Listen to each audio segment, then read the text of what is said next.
enthusiasts and curious minds, to another chilling episode of Dark Chronicles. Today, we're delving into the twisted world of one of history's most infamous serial killers, a man whose crimes sent shockwaves through post-war Britain. Did you guess it? We're diving headfirst into the sinister tale of John George Hay, better known as the acid bath murderer. In February of 1949, police raided a warehouse on Leopold Road in West Sussex, owned by John George Hay. Inside, they found several 40-gallon drums and containers of concentrated sulfuric acid. Outside, they found 28 pounds of melted human body fat, part of a human foot, human gallstones, and part of a denture. It was clear to investigators, from the acid inside, what had happened. Hay had murdered someone and dissolved their body in acid to hide his crime, Breaking Bad style.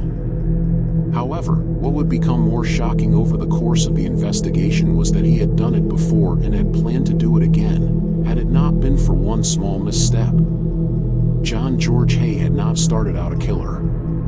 He had been born into an affluent, conservative family in Yorkshire, grew up attending classical music concerts, and was awarded several scholarships throughout his academic life.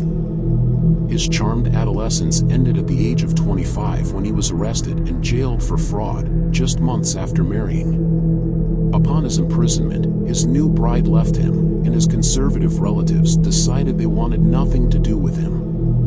After serving just 2 years, John Hay was released from prison and moved to London, where he became a chauffeur. However, despite serving time for fraud, he continued to swindle unsuspecting do-gooders out of their money. He would pretend to be a solicitor named William Adamson. He would frequently sell fraudulent stock shares from the estates of his dead clients at below-market rates.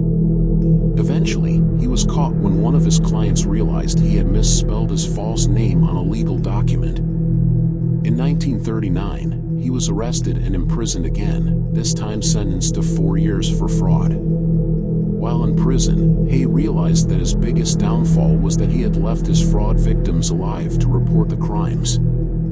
Hay spent the rest of his time in prison devising ways to dispose of any witnesses to the crimes that he fully intended to continue committing upon his release.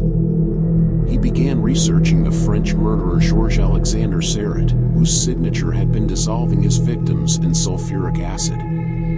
Using his free time, he devised his own method of dissolving bodies in various forms of acid by practicing on mice. Eventually, he found that it took 30 minutes for a small field mouse to dissolve, and was able to calculate how much acid and time he would need for a full-grown man. For years later, free from prison and armed with his macabre knowledge, John George Hay took a job at an engineering firm in the accounting department.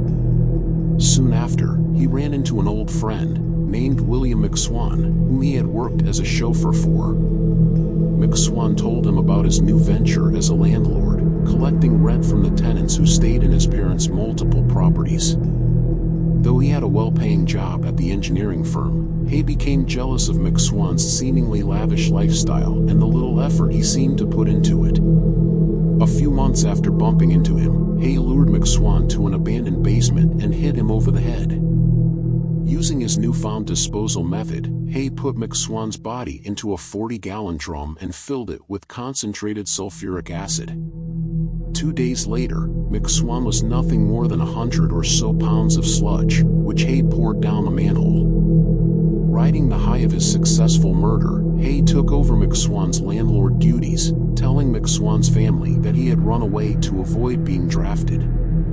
Eventually, when the elder McSwans became suspicious, as their son had not returned home even after the draft was over, John George Hay killed them as well. Left with their money and their properties, Hay moved into the Onslow Court Hotel in Kensington. However, the roughly $10,000 he had stolen didn't last long, as he shortly developed a gambling problem. Running through his cash quicker than he expected, Hay was forced to find another wealthy couple to kill and rob.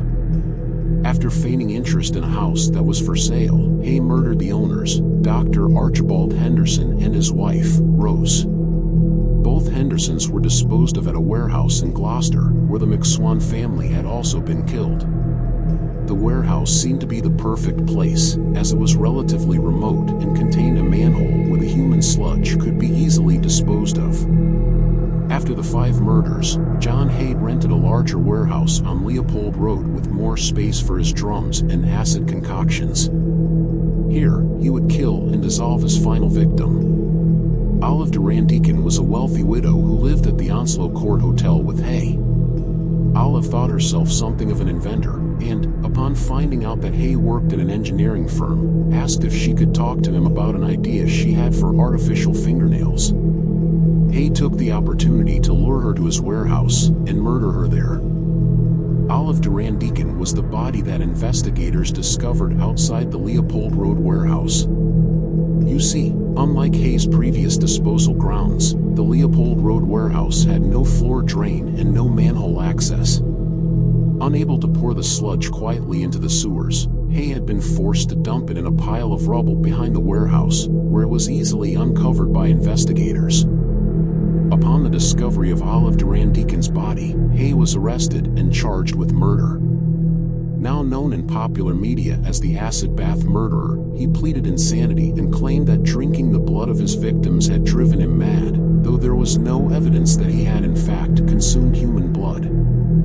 After hearing his insanity defense, one of the arresting officers mentioned to the prosecutors that Hay had asked him what the chances were of being released from a psychiatric hospital versus prison. The jury then took only minutes to return a guilty verdict on Hay, sentencing him to death. On August 10, 1949, John George Hay was executed for his crimes. Did you know about these gruesome murders? Do let us know in the comments and below. Make sure to subscribe to our channel and like this video. Don't forget to turn on the bell notification so you don't miss out on our future content. Until next time.